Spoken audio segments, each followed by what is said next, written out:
This is the sound of someone's entire life essentially being thrown in the trash. In the middle of recent record-breaking rain in Los Angeles, the city is today clearing an encampment for unhoused people.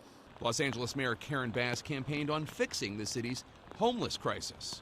This is, theoretically, part of that fix. This is exactly why I ran for mayor. This is the reason why. Mayor Bass took me to see the cleanup firsthand, getting people out of tents and onto buses and into temporary housing. They leave behind anything they cannot carry. I was recently stabbed about 2 weeks ago. This is like a godsend right now, like getting indoors and being away from this. Inside Safe is the name of Mayor Bass's flagship program to tear down these encampments and bring LA's unhoused indoors. So when I spoke to you about a year ago, you talked about your goal for homelessness and the end of homelessness in Los Angeles by the end of your first term. Well, I think the progress is going well. We destroyed the myth that people do not want to leave the tents. People don't want to leave the cars and their RVs. We've had the opposite problem. We have more people willing to leave than we have rooms for. In a remarkable new study, researchers at the University of California, San Francisco surveyed thousands of the homeless in California. Nearly 90% of participants said high housing costs were a barrier to their moving into permanent housing. And the majority of those surveyed did want to get off the streets. There are people on the street that don't want to be housed, but most of them do, you know? It's just finding the right housing for them in the right situation. Major factors to finding housing are high rents and low income. Then, of course, there's also discrimination and bad credit. Some people don't even have ID. Some have been evicted before. Many are dealing with addiction or struggling with physical or mental health problems. Affordability is definitely the issue, but the shredding of the social safety net over years has resulted in this situation that we have here. So we have to repair that while we repair the human beings that suffer because of it. The number of people experiencing homelessness in a single night went up 12% in the United States in 2023, in part because COVID programs preventing evictions and housing losses came to an end. A quarter of those people were unhoused for the first time in their lives. How many people fell into homelessness during COVID? Before COVID, there were probably about 20 or 30,000 people. Now it's 46,000. Today, this man, Mark, the father of 4, is getting out of his tent and into temporary housing nearby. I want to get a house to do better for myself and get back in my kids' life. What do you want people out there watching to know about the unhoused community?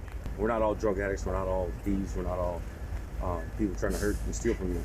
If you see a person down, I think as a human being, it'd be a great thing to turn around and a bottle of water, maybe a blanket, something. You could save their life. Mark's new housing is in these former shipping containers, used to build interim housing quickly. Thank you. Thank you.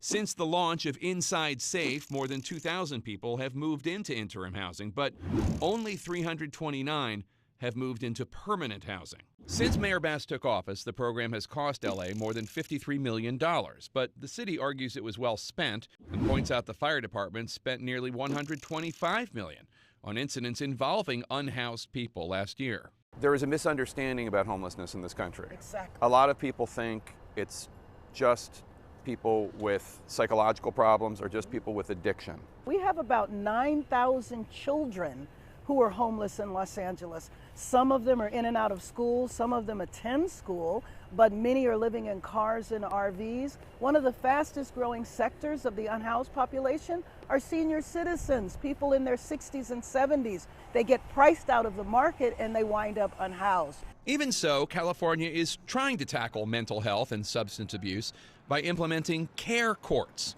to push those who need it off the streets and into treatment. And this is a controversial opinion. I don't think it's okay to be profoundly mentally ill, walking in and out of traffic, and be allowed to be there. I think some people might need to be hospitalized, and they might need to be hospitalized against their will. And I think it is inhumane to allow people to die on the streets. The short-term solution, get people out of the tents, off the street, out of the cars, into these containers. But this isn't a long-term solution for the problem. No, right? but let me just tell you what short-term is. I think short-term is about 1.5 years. And I say that because it takes a while to build housing. Unfortunately, the policy de facto had been, you stay on the street while we build something. I think that is completely unacceptable. So what is the solution? Just putting somebody in a house is not enough. There needs to be health care and other social services support, and then they need to go into permanent housing.